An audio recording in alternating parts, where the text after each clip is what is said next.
चांद पर जाते ही आदमी बहरा क्यों हो जाता है? चांद पर पहुंचते ही आदमी गूंगा क्यों हो जाता है? चांद पर सीक्रेट प्रोजेक्ट क्या था? चंदा मामा की उम्र ज्यादा है या धरती माता की? चंद्रमा का जन्म कब हुआ? अगर चांद ना होता तो धरती पर रात होती ही नहीं। अगर चंद्रमा ना होता तो क्या इंसान को नींद आनी बंद हो जाती? अगर आपको यह सब जानना है तो वीडियो को अंत तक जरूर देखें। तो चलिए शुरू करते हैं। सवाल नंबर 1, कैसे हुआ चांद का जन्म?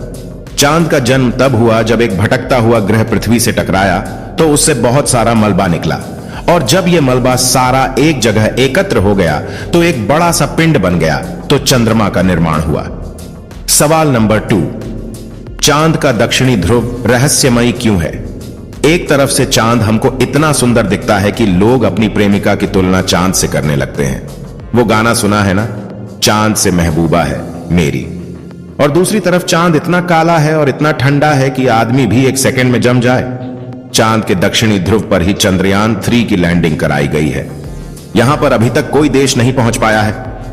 नासा के मुताबिक दक्षिणी ध्रुव पहाड़ और गड्ढों से भरा हुआ है, और हमारे महान देश भारत ने यह करके दिखाया है।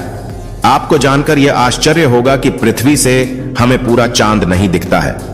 पृथ्वी से हमें सिर्फ चांद का 59% हिस्सा ही दिखता है और बाकी 41% हिस्सा नहीं दिखता है। सवाल नंबर 3, क्या चांद गोल है? अक्सर लोगों को लगता है कि चांद का आकार गोल है क्योंकि पूर्णिमा के दिन चांद एकदम गोल नजर आता है, लेकिन इसका सही आकार अंडाकार है। सवाल नंबर 4, ब्लू मून क्या है? माना जाता है कि चंद्रमा से जुड़ा ब्लू मून शब्द साल 1883 में इंडोनेशियाई द्वीप क्राकातोआ में हुए ज्वालामुखी विस्फोट के कारण इस्तेमाल में आया। इसे पृथ्वी के इतिहास में सबसे भीषण ज्वालामुखी विस्फोटों में गिना जाता है। इस विस्फोट के बाद वायुमंडल में इतनी राख फैल गई कि राख भरी रातों में चांद नीला नजर आया। इसके बाद ही ब्लू मून शब्द की शुरुआत हुई। सवाल नंबर 5, चांद पर सीक्रेट प्रोजेक्ट क्या था? एक दौर ऐसा था जब अमेरिका चांद पर परमाणु हथियार इस्तेमाल पर गंभीरता से विचार कर रहा था। इसका मकसद सोवियत संघ को अमेरिकी सैन्य शक्ति से अवगत कराना था ताकि उससे दबाव बनाया जा सके। इस गुप्त परियोजना का नाम a study of lunar research flights और प्रोजेक्ट 119 रखा था। सवाल नंबर 6, चांद पर गड्ढे कैसे बने? चीन में कुछ लोगों के बीच एक धारणा प्रचलित थी कि चांद पर एक मेंढक रहता है जो चांद के गड्ढों में बैठता है, लेकिन असल में चांद पर मौजूद इंपैक्ट क्रेटर यानी गहरे गड्ढे अब से 4 अरब साल पहले आकाशीय पिंडों यानी सेलेसियल बॉडीज की टक्कर से बने हैं। सवाल नंबर 7, क्या चांद पर गुरुत्वाकर्षण है? क्या चांद पर किसी भी तरह की हवा चलती है? और चांद पर जाने के बाद आदमी गूंगा और बहरा क्यों हो जाता है? चांद पर वायुमंडल ना होने के कारण चांद पर कोई भी आवाज नहीं सुनी जा सकती और चांद से आकाश काला दिखाई पड़ता है। और चांद पर गुरुत्वाकर्षण तो है लेकिन पृथ्वी के जितना मजबूत नहीं है, यानी चांद का गुरुत्वाकर्षण पृथ्वी के गुरुत्वाकर्षण की तुलना में 6 गुना कम है। यानी किसी व्यक्ति का धरती पर वजन 60 किलोग्राम है तो चंद्रमा पर उसका वजन 10 किलो ही रह जाएगा। सवाल नंबर 8, अगर चांद ना होता तो पृथ्वी का क्या होता?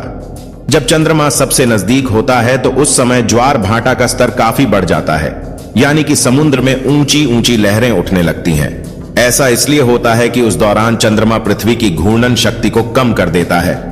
इसी कारण पृथ्वी हर शताब्दी में 1.5 मिलीसेकंड धीमी होती चली जा रही है। सवाल नंबर 9, चंद्रमा और पृथ्वी में बड़ा कौन है? धरती से उम्र में छोटा है।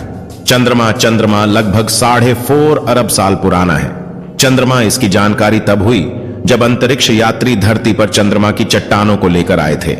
जब चट्टानों की गई तब पता चला कि चंद्रमा का निर्माण 4.5 अरब साल पहले हुआ था, यानी सौर मंडल के बनने के ठीक 6 करोड़ साल बाद चंद्रमा बना था। चांद पृथ्वी से लगभग 4 अरब साल छोटा है। आप लोग कमेंट करके जरूर बताएं कि वीडियो कैसी लगी। अगर वीडियो अच्छी लगी हो तो वीडियो को लाइक करें और शेयर करें और चैनल को सब्सक्राइब करें। धन्यवाद।